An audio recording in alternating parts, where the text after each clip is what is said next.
It's been a while, so let's catch you up. Our journey began in Luxembourg with Mariska Mersch, winless in 14, 12 points adrift, and a squad so bad their leading scorer had 2 goals. In December, despite a tactical revelation and a late surge of wins, we ran out of games and were binned off before the end of the season. Cheers, lads. So we reset, dropping down to the Welsh second tier to take over newly promoted Cardiff Draconians. Amazingly, it worked. 2 seasons, 1 promotion, 1 4th place finish in our first season in the top flight, all while still rocking this strikerless monstrosity. Now, Roy Fleming seeks his newest task and a chance to really prove what he's worth. And that challenge comes in the form of Belgium. Fine, we'll talk about what happened in Italy. You happy? We'd always wanted to participate in the madness that is Serie C, mostly due to its absolutely insane playoff system. I'm going to do my very best to explain it to you now. Serie C, Italy's 3rd tier, 3 leagues of 20 teams. Right, fine, whatever. You win one of those leagues, straight to Serie B. Nice, easy. Everybody else? Chaos. Now, 28 teams, you heard that right, 28, get to participate in a series of playoffs so convoluted that the rulebook won't even fit in the Vatican archives. And if you were one of the lucky 10th place teams that got to participate in this tournament, yeah, again, 10th, you would need to play 10 extra games in order to win promotion. Oh yeah, they also let the Serie C Cup winner in there too, so sometimes it's 11th and sometimes it's lower. And all of that is for 1 promotion spot. Relegation. Just as mental. You finish bottom of the leagues, done, gone. If you're one of those 16th to 19th place teams, you fight it out in a relegation playout. Unless you're more than 8 points apart.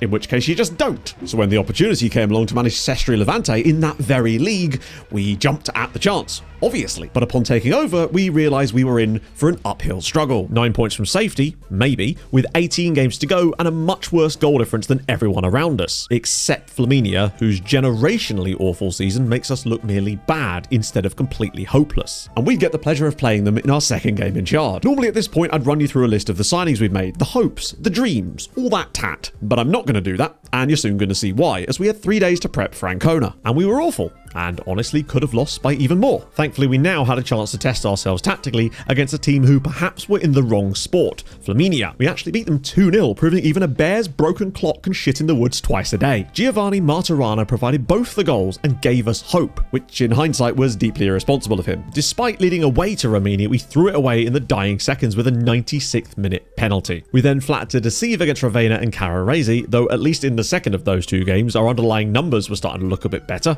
despite not managing to score. We then shocked the league by taking a 2-2 draw away at Vis Pesaro, who were one of the teams chasing the title. We were super lucky with just 2 shots on target, but at least it stopped the losing streak and gave us something to hold on to. Unfortunately, it didn't matter, as our situation had got even more dire. The fierce battle with the teams above us had seen them take points at a faster rate than us, and we were now 13 points from safety with just 11 games to go, and things were looking bleak. That said, Flaminia had amazingly won a game, so I guess miracles can happen.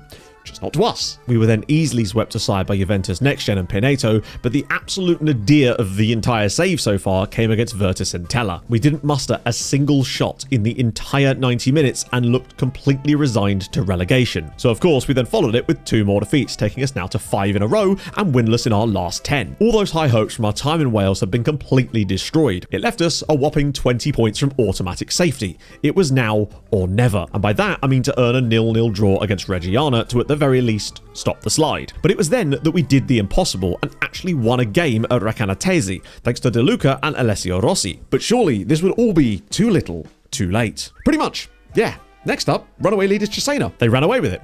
We just stood there. But that didn't stop us pulling off a second straight away win at San Ramesi, and maybe there was still some life left in this bunch of ragamuffins. Yeah, no, not a chance. Despite our upturn in form, we'd only managed to gain 1 point on 18th in that spell, and although not technically relegated, we would never be able to close the gap enough in order to qualify for the relegation playout. So at this point, we did what any self-respecting manager would do. We left a note on our desk and legged it out of Italy in the dead of night. Jumping ship early, like a coward, would give us a head start on finding a job over the summer and a chance to wipe away the memories of our time on the Ligurian coast. Ideally, at a team who had a basic knowledge of the sport, especially since after 4 years in management, Roy had still not managed to get a single coaching badge. We had to choose our next job wisely, a club with a good story, decent resources, an opportunity to progress, and of course, a chance to actually get some qualifications to help us later in the save.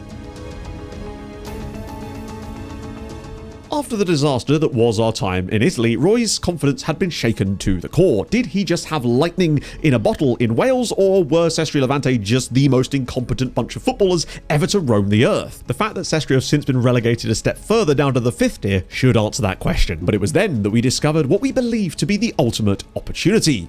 RFC Seraing. As always, you'll have to forgive my pronunciations for this next bit. I'm not a native speaker, obviously, but I'm doing my best. Top flight in 2023, 2 relegations later, and they were now buried down the side of Belgium football's sofa. They were into their 2nd season at this level and had flopped home to a 14th place finish out of 18 teams, just 2 places above relegation to the amateur leagues. The team had gone through turmoil having lost their professional status, but from the outside looking in, seemed the exact type of project that Roy could get his teeth stuck into. We were a little surprised that they were even willing to approach us, given what happened with the Italian job, where the only thing stolen was our dignity, especially as they came with much higher reputation than any of the other jobs that were on the cards. But we had absolutely no reason to be suspicious. They had a good squad and actually came with £1.5 million in the bank. All very good signs. That was until we got through the door in our first day in the job. How could our finance, unless we've got loads of debt?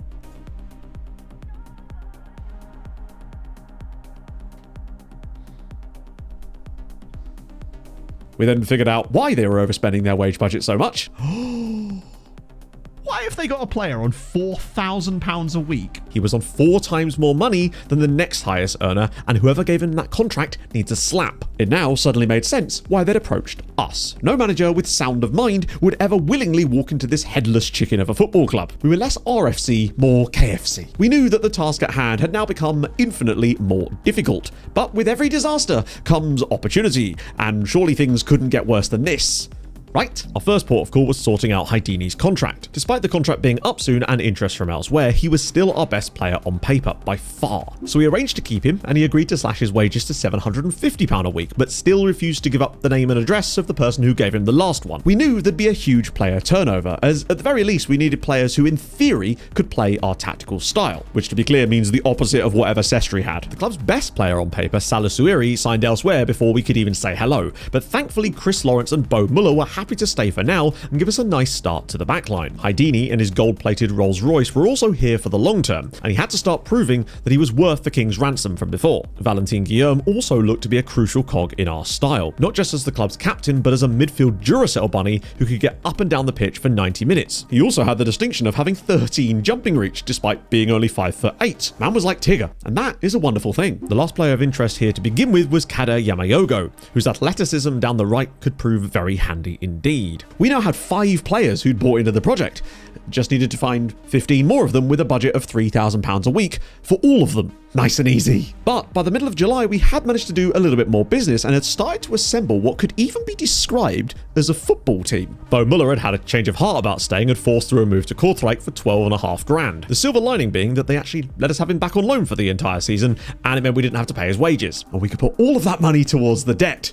I'm sure it'd make a massive difference. Our first actual signing was Regan Booty, because of course it was. After missing out on him in Wales, I was determined not to make that mistake again, though I genuinely believed he could be good enough to play a role for this team going forward. The good thing about Belgium, especially at this level, is that a lot of talent can be found in the leagues below, and they can very often be picked up entirely for free. So I sent my scouts out with the sole aim of finding some of these guys, and boy did they come back with a lot of them. The rest of our recruitment would have to come from freebies and loans. The biggest issue being the wage demands of the freebies and the fact that 99% of the loans were blind punched based on our director of football seeing highlights of them on TikTok. We hoovered up an ungodly amount of free amateurs to pad the team out a little bit. Showing all of them would be mental, so here's just a few of them that made the cut. Svenus Smates, the 18-year-old in from Royal Capelin, didn't appear to have a very high ceiling, but his attributes were actually fairly solid, not to mention his rather bizarre ability to play in random positions all over the pitch. Remember this name, as for some reason you're going to be hearing it quite a lot. Johan Verlaine, every story needs a villain, and we had ours. The youngster seemed to have good potential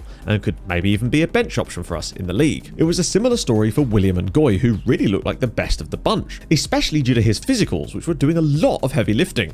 Much like him, hopefully. Now that I look at it, it was only really those 3. We threw everything at the wall and just those were the 3 that stuck. Luckily, we still had freebies and loans to rely on, because let's not forget, we are still running with this tactical monstrosity. It's so deeply embedded in my identity at this point that it could only be removed surgically. Tristan Massanello arrived on loan from Beauvais to do for Seraing what Clay Ewing did for Drax. His pace and crossing would be a great asset for us. Tom Lepanon rocked up on loan from Paris Saint-Germain of all places, and Lord I wish he'd stayed there. He failed to make an impact ahead of Valentin in that CM role and cost us £850 a week until we were finally able to send him back to Paris in January. Alessio De Vico, our director of football, really needs to get a new For You page. I suspect his tactical knowledge and analysing data aren't helping his case. Was it you that gave out that contract? Eni Apiti came in from Cesena to strengthen the backline, especially as he could play two different roles within it, his name both serving to identify him as well as describe most fans' reaction to his performances this year. It was then time for the French invasion, as we decided to leverage our affiliate agreement with Metz to get free access to loan players, and might have gone a bit overboard. David Gonçalves Nascimento came in to provide starting strength for the first team as well as cover across the entirety of the midfield, which is exactly what we needed. The rest, not so much. Lovely lads though. Hope the admin department treated them well. Thankfully, Dylan Vangier-Vugele was a bright spark in the batch and proved incredibly useful at this level with his 18 jumping reach. Lastly, we had to rely on free agents to build out the rest of our team. Sadly, we only had enough money to bring in one of them before the season started, but my god was he important. Ishmael van Raef. The youngster had been released by Kortrijk and we couldn't figure out why. Perhaps to pursue a career as a synth pop star with that lovely hair. He seemed very solid for this level and had room to improve in the future. His first touch left a lot to be desired, but we hoped that he could make up for it with his second. So with a patchwork made up of incumbents, freebies, loans and a gaggle of French teenagers, we were ready to take on the world of the Croquis Cup. Because what better way to kick things off than a trophy named after crisps? Hopefully we'd still be in it come crunch time. Simple progression in the cup against Rodi Enderhook eased us through to the 4th round, and it was nice of Haidini to turn up and score in our first game. He then followed it a week later in the 5th round to grant us a couple of nice morale-boosting wins before the real work of the season began in the league. When that did begin, sadly it was a bit of a letdown as we couldn't muster a goal away at Beveren, but it was something to build on at least. What we built, unfortunately, was another 0-0 draw. Despite creating loads of chances in both games and defending very well, we simply couldn't score a goal if our lives depended on it. Luckily, we were able to bag a few in the Croquis Cup 6th round against Deinze to salve the wound slightly, but the league form really had to pick up. And finally, it did as we dispatched Hoogstraten easily thanks to Guillaume, whose goal proved to be the winner, and it was nice to see Regan Booty scoring his first goal in Belgian football. Sadly, it was back to underperforming and drawing again as Guillaume's penalty looked to have won it for us before the inevitable disaster of Stavros Gavriel in the 91st minute. We bounced back fast though with a winner over Young Reg, thanks to a goal from young talent Emmanuel Caron just 2 minutes after coming on as a sub. But as usual, it was proving hard to win back-to-back games as we could only draw at Zebra Elites. Guillaume scoring in stoppage time of both halves bailed us out massively, and he was already showing why he would be crucial for us this season. The pattern continued again as we absolutely battered Olympic Charleroi on paper, but somehow had to rely on 2 goals in the final 15 minutes to get the victory over the line. But it was still pretty hard to complain about being unbeaten in the league after 7 games. Somehow Zebra Elites had also managed it, but they had 6 draws, just 2 points off the top in a season we thought would be about stabilisation. The underlying numbers told a very different story. Top of the XG table, but 5 goals behind where we should have been already. Alarm bells? Yes, but for once I felt if we stuck to the plan, we could still have some success. Unfortunately, it seemed that Weasel Sport hadn't read the plan as they immediately handed us our first defeat of the season in a game that we yet again failed to take our chances in. And then finally, a draw we didn't deserve. Felt weird. Would recommend. But it didn't last as yet another tight game on paper, we came away with a 3-0 defeat to Dessel Sport. It truly seemed like we'd lost the plot and Ilya Haidini was beginning to infuriate, having now gone 10 league games into the season without scoring. It was then time to bow out of the Croquis Cup to top flight opposition, but at least we earned some prize money for our success. Except no, you have to get to the quarterfinals to get any prize money. I'm starting to see why this club is in debt. But then we got just what we needed. We could cash in our token against woeful Union Rochefortois. We made hard work of it still, but Guillaume popped up again with 2 goals to be the hero. He was really putting our entire underperforming mess of a team on his back at this point as he went one better against OHL under-23. A hat-trick from central midfield, taking his tally to 9 goals already in just 12 games. But we couldn't make it 3 in a row. We came close to pulling it off, but Nicholas Franson made up for his own goal by scoring an 89th minute equaliser before Maxime Mejati Alami went one better to break our hearts and nearly my desk in 4 short minutes. Next, against Tubize Brine, we did what we do. Play well, take lead, concede late in game, get poor result. Rinse, repeat. All this had now left us languishing down in 9th place, now 5 points off the promotion spots and 8 off the title. We were creating constantly but couldn't put the ball in the net. Haidini still hadn't found a single goal in 16 matches and may as well have been playing snooker at this point. Even more annoying was the numbers still suggesting we were one of the best in the league, but how much longer could that really go on for? We needed our main focal point, the shadow striker, to be making better runs and actually scoring more frequently. So we moved a little bit of money around and believed we found the the perfect man for the job, Matthijs Lebro. He had the traits we were looking for and a good amount of pace to get him behind. His finishing and composure left a lot to be desired, but we just hoped that getting him more chances would see him score more goals. He may have been on a non-contract deal, but those appearance fees still come off the wage bill. It's like he doesn't live here, but he eats all the food and runs up the heating bill. In our very next game against Diest, we showed up big time. Guillaume doing what he does best, and a 91st minute goal from the young winger Sven Smates gave us the win, even if, yet again, we could have had more goals. It was nice to go into the winter break on a high, and January is usually where we can make those important squad upgrades,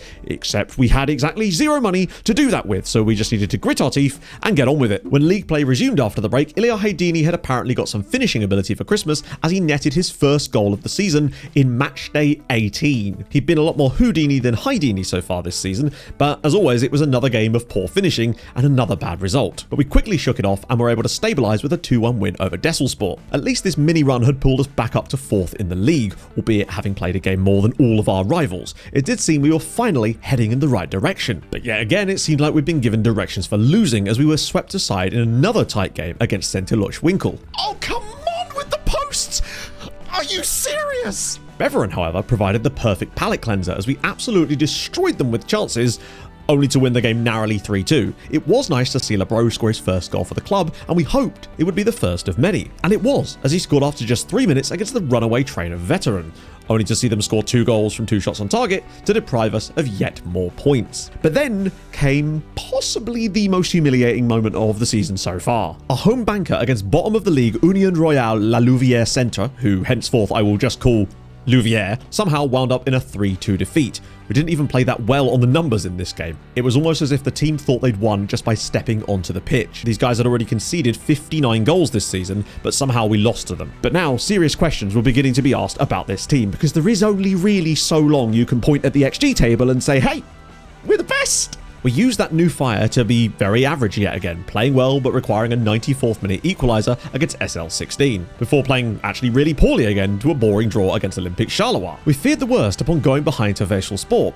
but genuinely surprised ourselves to come back in the second half and take the game 3-1 thanks to Lebro, Massanello and Chams Dina. Just in time to lay another egg against Zebra Elites. We deserved nothing and got exactly that. With just 7 games to go, any whiff of promotion was a thing of the past. We may have only been 10 points away, but there were also 9 other teams standing in our way. At least we'd stabilised the team from last season, but were only 3 places better off than a year ago. Let's just ignore the fact that somehow we were still top of the expected points league, and we would need a team of scientists to figure out why we were missing chances like we were playing darts with spaghetti. But the only way is up. So we got our heads down for the final stretch. You may have noticed I've once again not mentioned the youth intake. Well, here he is. It's James Bradley from Montenegro. Yeah, I've got no idea how he ended up there either, but he has less tackle than a derelict fishing shop.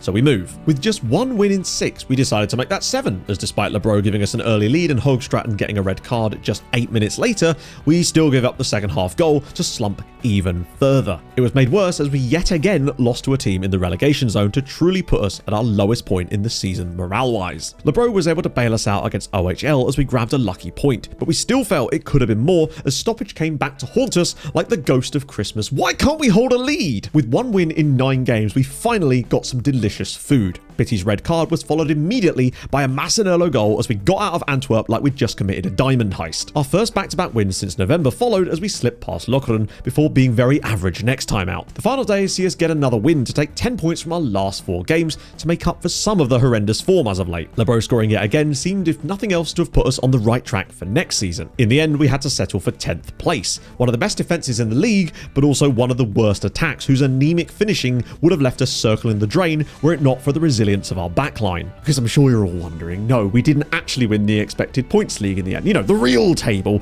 That little run of matches and undeserved wins towards the end of the season dropped us down a little bit. But still, these numbers made me believe that if we could just clean up a few things, we could genuinely be in with a shout of promotion next season. Stats-wise, Guillaume was the standout with 13 goals from CM, which is truly outstanding. Massanello also did an amazing job on the left to chip in with 10 goals. Lebro netted 7 times in 14 starts, which is very respectable, but could be better. He overperformed his XG though, which bode well going into next year. The real problem on the front was Haidini, who scored just once in 30 league appearances from 6.54 XG, a truly generational level of wastefulness. He at least led the team in assists alongside Nascimento. Big changes would be needed for us to fulfill our destiny, but with just a little bit of cash from the board, I believed we could make it happen. So remember, we had £3,000 a week available in wage budget, spare, and about £25,000 in transfer budget.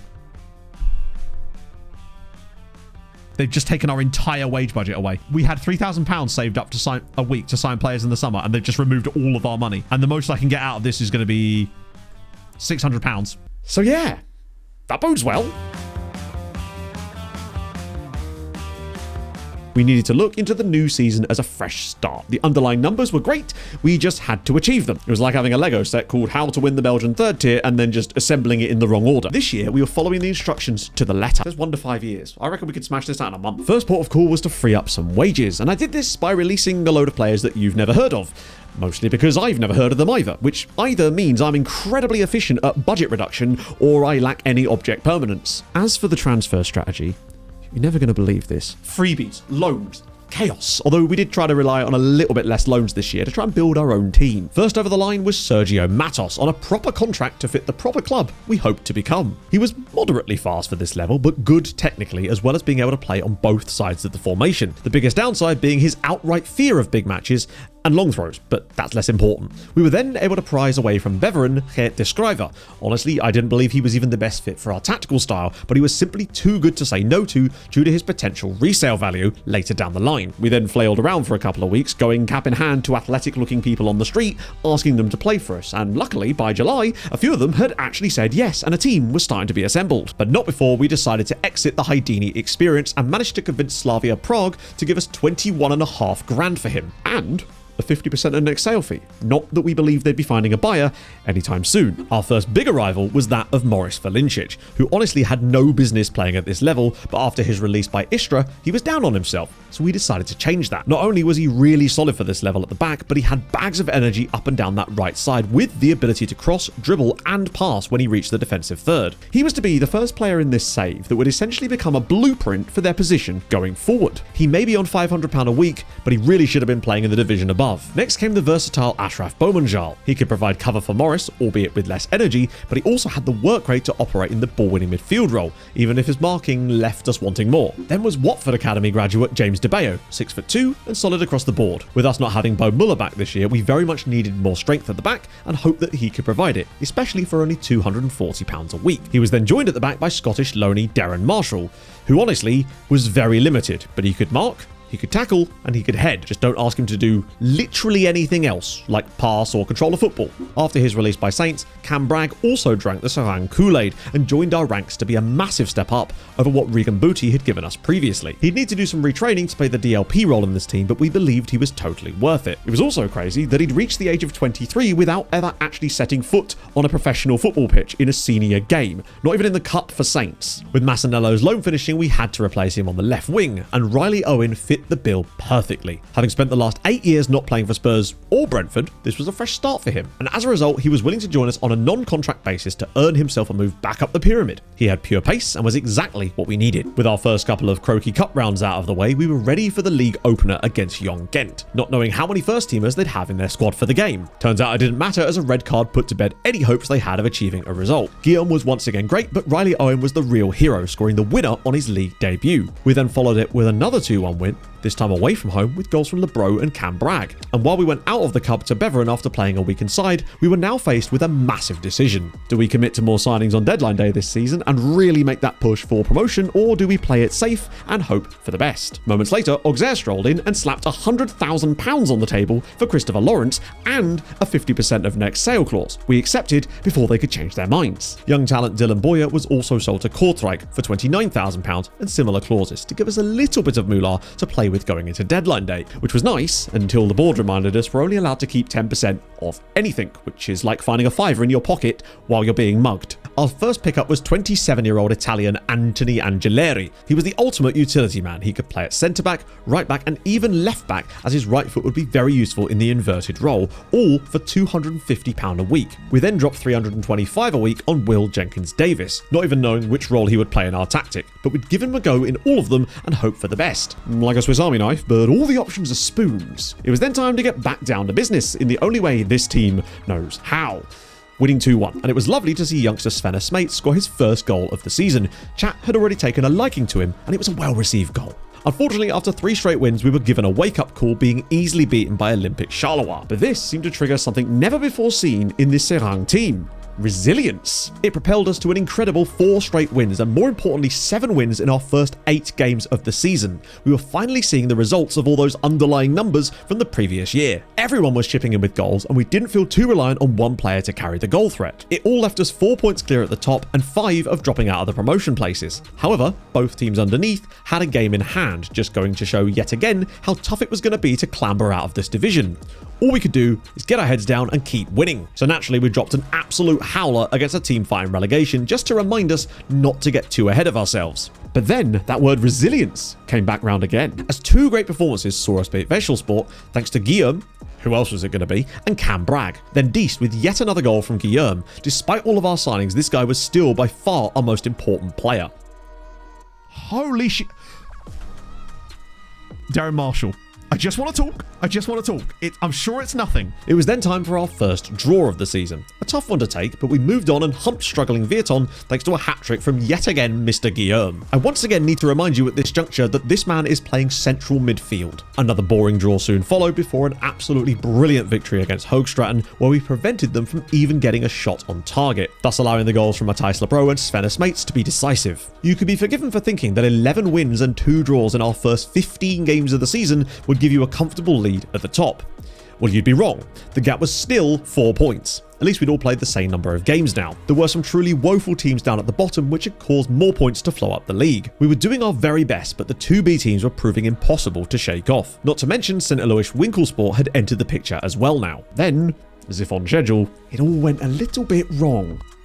Oh no, please. Oh, you stupid man. Valincic's decision to get a red card against Desselsport proved costly, as he was not on the pitch to stop them scoring the 93rd minute winner in a crucial game. We then failed to make our chances count against a strong SL16, but at least had 2 games against teams fighting relegation up next. To prepare for these, we decided even more players were needed. First was Norwegian Martin Palumbo, purely to add bodies in the midfield. Next was James Robinson on loan from Drita to allow Riley Owen to have a rest for once. East Fife had decided that Darren Marshall was being misused, so they recalled him.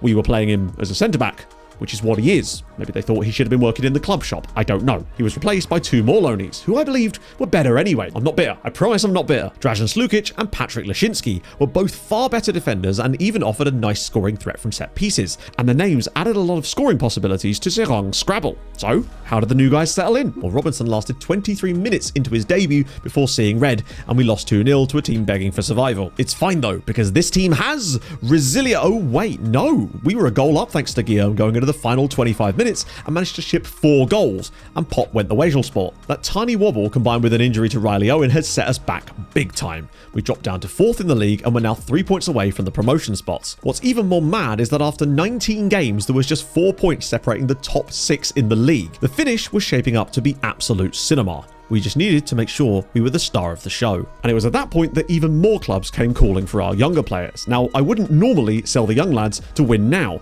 but at this point, we had very little choice. First, Henry Asomba moved to Lias for £40,000 plus the usual 50%. Then Ngoy and Daniel Andre both joined Westerlo for a combined £92,000, rising to £150,000, and of course the usual clauses. Despite the big sales, we only managed to keep £13,000 in transfer funds, which of course went straight into wages, as we took one last punt on finding a suitable shadow striker for the year, as Lebro wasn't really having the best time. Yusuf Najraoui, on loan from Greuther Fürth, had the pace to burn, and hopefully that would be enough. Ironically, while we were sorting out that loan deal, Matthijs Lebro woke up and chose to do his day job, scoring 2 in a 3-1 sweeping aside of Lokeren to finally get us winning again. A really fortunate away draw at Young Ghent followed to at least keep us in touch at the top. The game, however, will be remembered for very different reasons.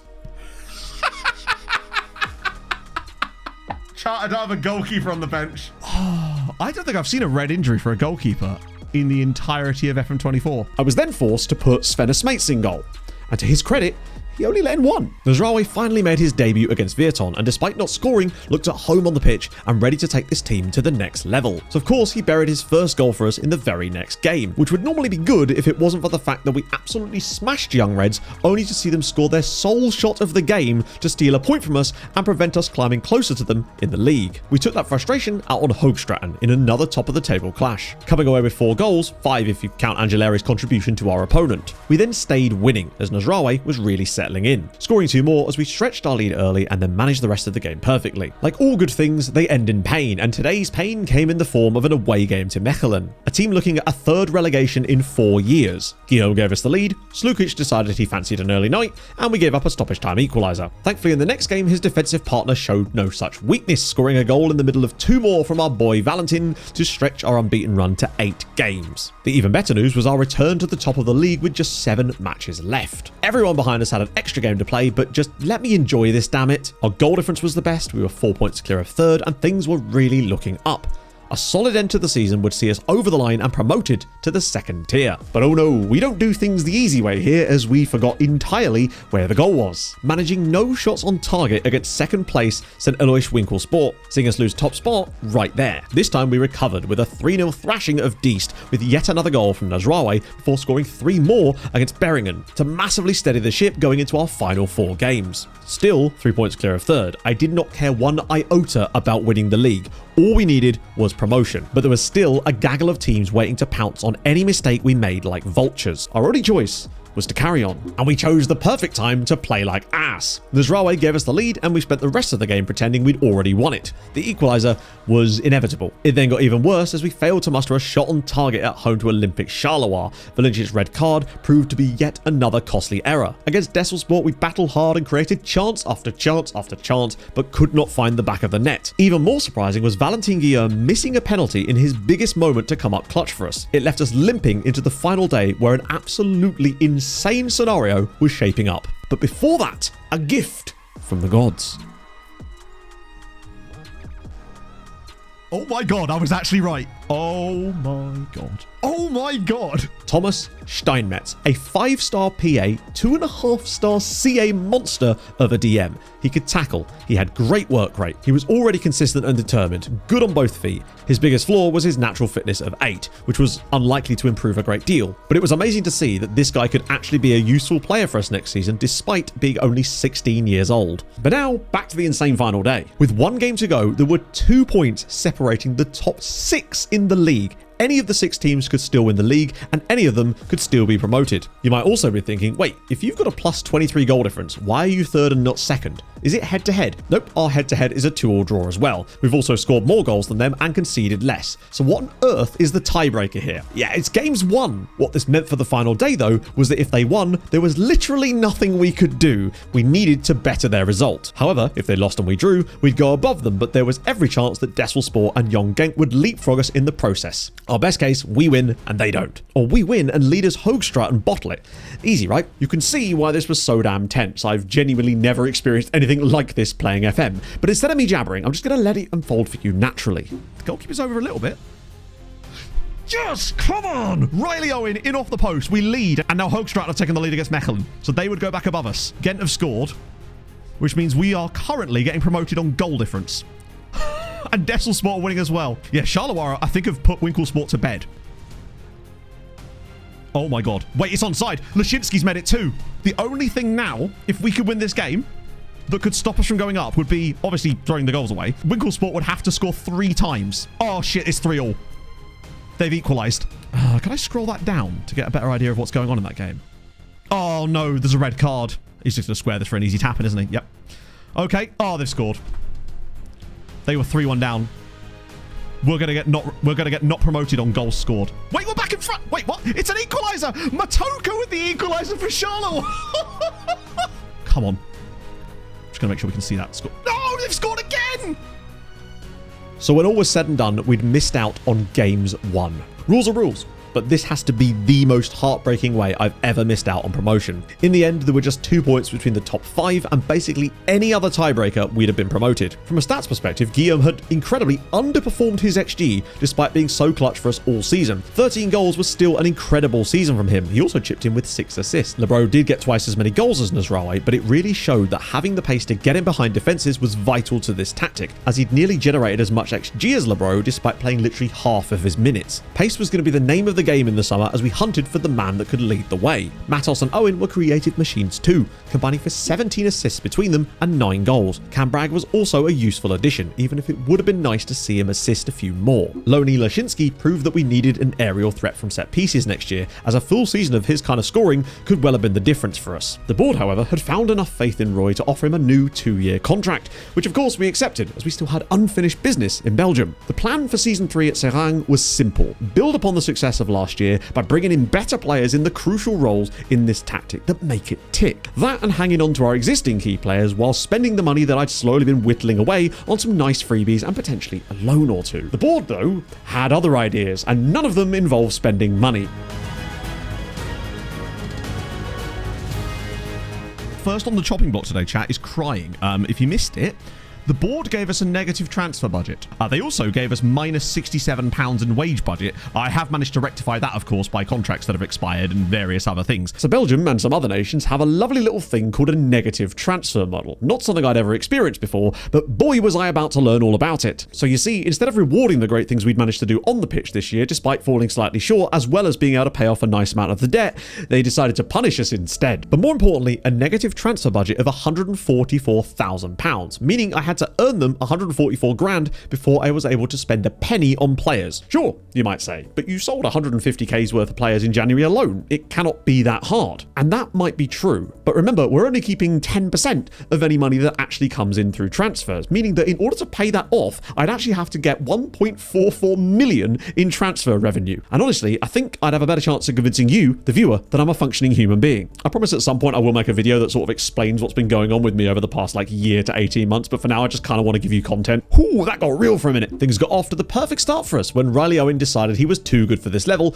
and buggered off to FC Versailles. Just as well, nothing important's ever been signed there. He had the temerity to ask us for 2,000 quid a week to stay at the club before joining them for 850. We felt used and disappointed. Next out the door was Matthijs Lebro to Berkham Sport after we couldn't turn his non-contract into a proper one, leaving us now without a left winger and no shadow strikers after Nasraoui went back to Greuther Fürth. So naturally we salved our wounds by reloading centre-back Drazen Slukic. It worked well in January. Why couldn't it just work again? We managed to sell some of the 50% clauses to rake in a little bit more money for the club, some of which we were able to use on wage budget while slowly paying down that massive deficit. We signed Keenan Malangu on loan from Paris FC to fill the gap left by Riley Owen, the idea being that Matos would move to the left-hand side of the tactic now and allow space for Malangu on the right. This was incredibly short-lived, as then, from the heavens, via Croatia, descended Mateus, 21 years old, on loan from Gorica, and an absolute joke of a player at this level. Insane acceleration would take him past most players in this league, as well as great dribbling to go on top.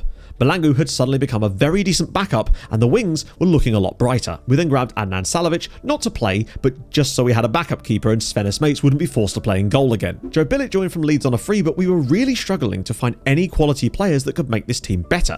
At least he was cheap though. Luckily, as August came around and the Croquis Cup drew near, we stumbled upon a player that could either be the best thing that ever happened to us, or the worst. Nehemiah Oriola. His job was pace and dribbling. He couldn't really finish and he wasn't the most composed either, but the hope was that if he could get into good positions enough, then goals would come through sheer force of numbers. He was injury prone, inconsistent, and hated big matches. I suspect he also probably had strong allergies, but that's a story for another day. Fraser Harper also joined the ranks due to him being cheap and available. With those signings made, we figured what could possibly go wrong by going into the season with these small additions. 2 routine wins in the Croquis Cup followed with the usual suspects contributing goals, but it was great to see Oriola scoring in both games to give us hope. Our first league game of the season then rolled around, and that hope grew stronger. A 3-0 demolition job with all of the goals coming from the crucial new boys. Maybe we didn't need to reinvent the wheel, but instead improve the quality of the tyre. Next, away to Dessel, we scored 5 more, and the man of the moment, Nehemiah, made it 4 in 2 games in the league and 6 in 4 in all comps. We finally appeared to have found the shadow striker of our dreams. However, the defensive side of the team was still looking a little bit shaky, and we couldn't rely on scoring 5 goals a game just to win a match. So on deadline day, we took the plunge and decided to bring in the big guns. First, Mika Koskela.